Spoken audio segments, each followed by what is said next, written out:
Perezida wa Repubulika y'u Rwanda Paul Kagame yitabiriye cyangwa se yagiriye uruzinduko mu gihugu cy'Ubufaransa mu mujyi wa Chantilly. Ese niki cyamujyanye hano mu gihugu cy'Ubufaransa? Ese yaba yitabiriye inama?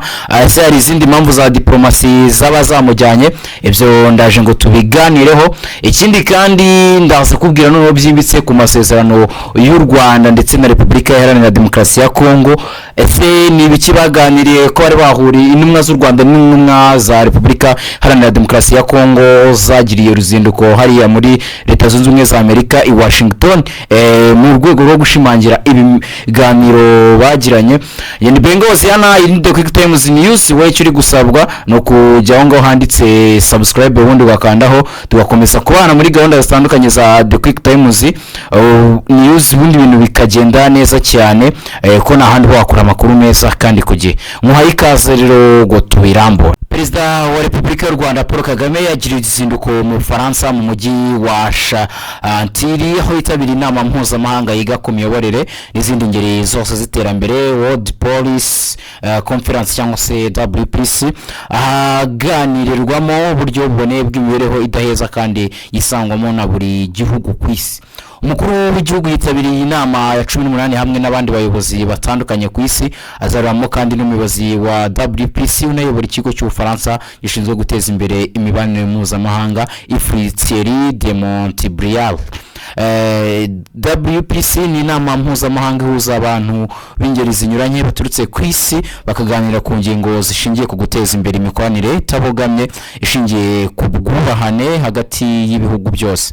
Ku mugoroba wo kuri wa gatanu, Perezida wa Repubulika y'u Rwanda Paul Kagame na Thierry de Montbrial baraza bahuriye mu musangiro ahari butangirirwe ibiganiro binyuranye birimo imiterere y'imikoranire mpuzamahanga hagati y'ibihugu muri iki gihe, uruhare rwa politiki mpuzamahanga ndetse n'izindi ngingo zireba Afurika.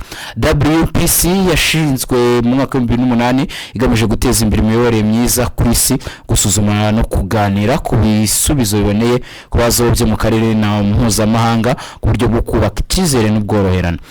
Abayobozi bandi bategerejwe muri iyi nama harimo Perezida Emmanuel Macron w'Ubufaransa uza kugeza ijambo ku bitabiriye iyi nama, abari ni Perezida wa Sena y'Ubufaransa Gerard Rachel, Perezida wa Serbia Alexander Vučić, umunyamabanga nshingwabikorwa w'umuryango w'ibihugu by'Abarabu Nabil Fahim, umujyanama mu bya politike wa Perezida wa Leta Zunze Ubumwe z'Abarabu Anwar Gargash, Perezida wa Institut du Monde Arabe Anne Claire Legendre, umuyobozi mukuru wa Total Energy Patrick Pouyanné, ubashinze ikigo cy'ishoramari cyo mu Faransa Ardian Dominique Sekiri ndetse n'abandi. Abo ni bamwe mu bayobozi baza guhorera na Perezida wa Repubulika y'u Rwanda muri iki gikorwa. Ikindi kandi tukiri muri iyi nama tutakirengagiza nuko Perezida wa Repubulika y'u Rwanda Paul Kagame yasabye abanyafrika kwitaho no gukorana n'abandi mu bitanga umusaruro. Perezida wa Repubulika y'u Rwanda Paul Kagame yavuze ko icyo Afrika ishaka cyoroheje ko ari cyuko abanyafrika bakwiye kwitaho ubwabo no gukorana n'ibindi bihugu mu buryo butanga umusaruro aho gukomeza kwiheza no kwicamo ibice. Perezida wa Repubulika y'u Rwanda Paul Kagame yabigarutseho n'ubundi kuri wa 24 Mata 2026 mu nama mpuzamahanga 18 narindi kubabwira iga ku miyoborere n'izindi ngeri zose z'iterambere World Policy Conference iri kubera mu Bufaransa mu mujyi wa Chantilly. WPC yababwiye n'inama mpuzamahanga ihuza abantu b'ingeri zinyuranye baturutse ku isi bakaganira ku ngingo zishingiye ku guteza imbere imikoranire itabogamye ishingiye ku bwubahane hagati y'ibihugu. Ubutumwa Perezida wa Repubulika y'u Rwanda Paul Kagame yabutanze ubwo yari yahuriye n'umuyobozi wa WPC n'uyobora ikigo cy'Ubufaransa gishinzwe guteza imbere imibanire mpuzamahanga Thierry de Montbrial mu musangiro ahatangiwe ibiganiro binyuranye birimo imiterere y'imikoranire mpuzamahanga hagati y'ibihugu muri iki gihe, uruhare rwa politike mpuzamahanga ndetse n'izindi ngingo zireba Afurika. mu magambo y'umukuru w'igihugu yavuze ko icyo Afurika ishaka cyoroshye kwitaho kw'abanyafurika bagakorana n'abandi mu buryo butanga umusaruro bijyanye n'uko bakomeje kubona isi icikamo ibice gukomeza kwiheza ntabwo ari igisubizo bizakurura guhangana n'amacakubiri. Iryo ni ijambo ry'umukuru w'igihugu cy'u Rwanda. Ubutumwa perezida wa Repubulika nibwo yatanze ubwo yari ari kumwe n'uyu muyobozi. Perezida wa Repubulika kandi yagaragaje ko iterambere rigomba kubonwa nk'ikintu cyiza aho buri wese yatera imbere aho kuba ibihanganisha abantu. Avuga ko kumenya ibi bishobora gutuma abantu bashobora kumenya ibi mu bihe bizaza hakabaho ubufatanye no gukorera hamwe mu buryo bunoze ibintu isi ihora ikeneye. Nyakubahwa perezida wa Repubulika mu magambo yagize ati ikibazo si uko dushobora kubaka isi imeze neza ahubwo abantu bareshya, ahubwo ni ukwibaza niba dushobora kubana kabone n'ubwo twaba dufite dutandukanye ariko tugakomeza gutera imbere twese hamwe. WPC yashinzwe umwaka wa 2008 igamije guteza imbere imiyoborere myiza ku isi, gusuzuma no kuganira ku bisubizo biboneye ku bibazo byo mu karere mpuzamahanga ku buryo bwo kubaka icyizere n'ubworoherane. ngo nuko bimeze muri WPC mu nama mukuru w'igihugu cy'u Rwanda nyakubahwa perezida wa Repubulika y'u Rwanda yitabiriye. Naho tuvuye muri iyi nama tukanyarukira Washington, abahagarariye Rwanda Repubulika na Demokarasi ya Kongo bahuriye muri Leta Zunze Ubumwe za Amerika mu nama ya 5 y'urwego ruhuriweho basuzuma aho bigeze bubahiriza amasezerano y'amahoro ya Washington.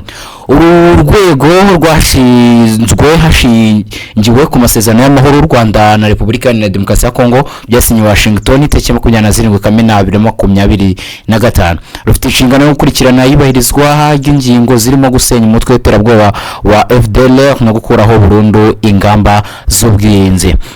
Tariki ya 17 n'iya 18 Werurwe 2026 hari abahagarariye ibihugu bahuriye mu nama y'urwego Washington bemeranya ku ngamba zo guhosha mwuka mubi no gushyira mu bikorwa amasezerano y'amahoro. Mu myanzuro yafatiwe muri iyo nama harimo kubaha ubusugire n'ubwigenge bwa buri gihugu, gushyira imbaraga mu bikorwa byo gusenya umutwe wa FDLR, gukora ingamba z'ubwirinzi no kurinda abasivile bose.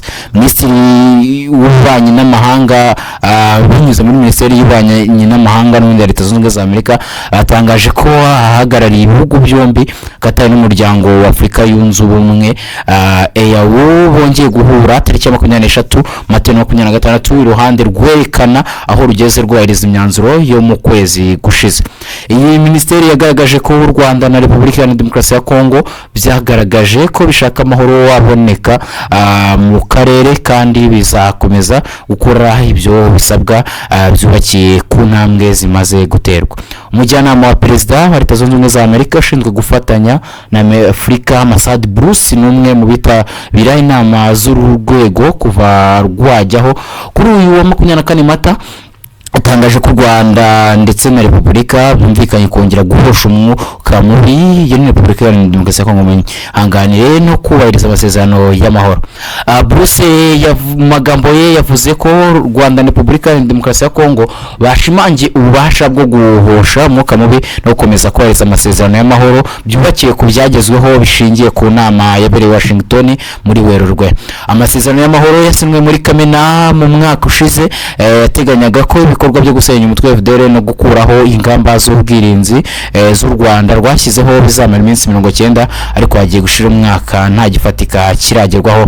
Nubwo tariki ya 29 Werurwe igisirikare cya Repubulika ya Demokarasi ya Kongo cyatangaje ko kigiye gutangira kugabaho ibitero FDLR bigamije kwisenya, Leta y'u Rwanda igaragaza ko umutwe ukomeje kwidegembya no guhabwa ubufasha na Leta ya Repubulika Iharanira Demokarasi ya Kongo. Ubwo ni ukwibaza noneho ikiza gukurikiraho nyuma niba Leta ya Repubulika ya Demokarasi ya Kongo niyo bikomeje kugaragara ko bigoranye gushyira mu bikorwa bijyanye n'aya masezerano yose, niba u Rwanda rwo ruzakoraho ingamba z'ubwirinzi.